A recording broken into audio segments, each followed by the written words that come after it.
Hello, I'm a student of Incheon Academy of Science and Art. The theme I'm going to talk about is what duties do we owe each other? From now on, we will think about what duties we have to take to create a just society. To understand the theme, we will think about the compensation for past wrongdoings and the preferential admissions policy for minority groups.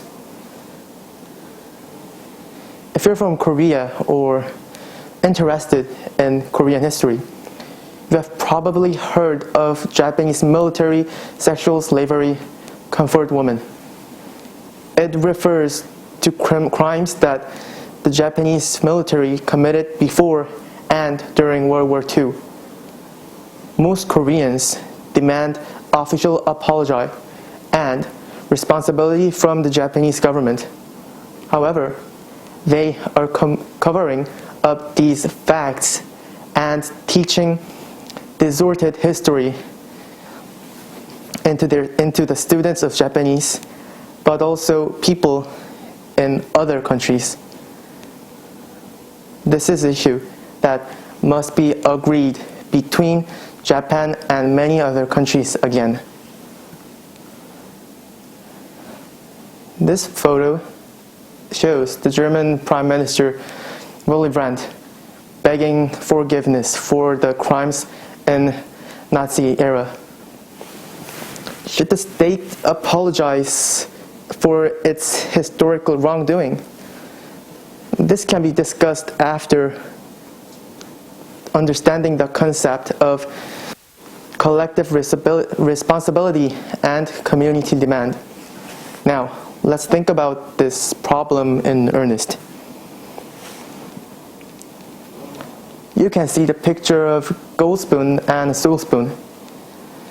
A gold spoon means a person born with privilege and wealth.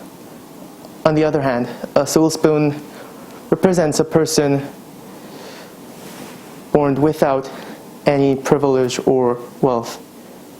In other words, people are forced to pass on their absurd reality to their next generation.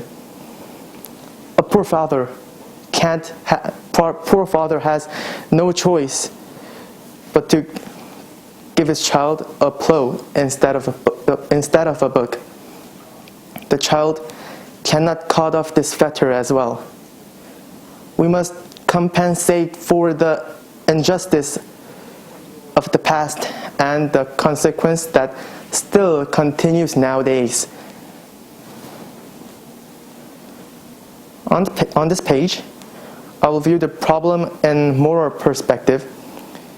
Here are the pictures of two leaders, Japanese Prime Minister Abe Shinzo and Prime Minister Angela Merkel. The mass media compares their different attitude towards their historical wrongdoing.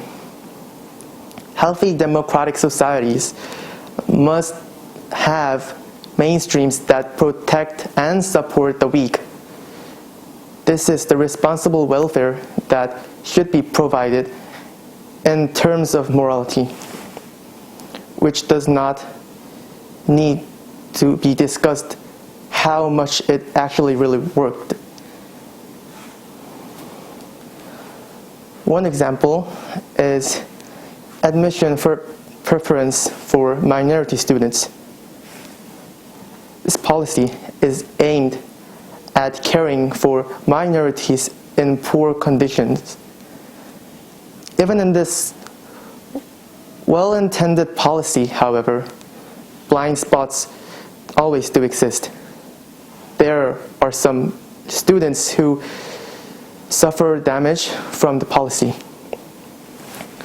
Hopwood, introduced in the book Justice, is also a victim who failed to enter her desired school despite her high score. Sometimes, wealthy minorities can abuse this policy for his or her benefit. even if it's not exaggerated like this. The policy of preferential admission for minorities may lead to far-fetched results that do not really satisfy the purpose. We need to focus not on race, but on class. Hopwood, in the book, did work really hard in an unfavorable environment, only to fail. Now, what kind of society should we create? Also, what responsibilities and duties should we take to create such a society? I hope this presentation will serve as an opportunity to think about these topics. Thank you.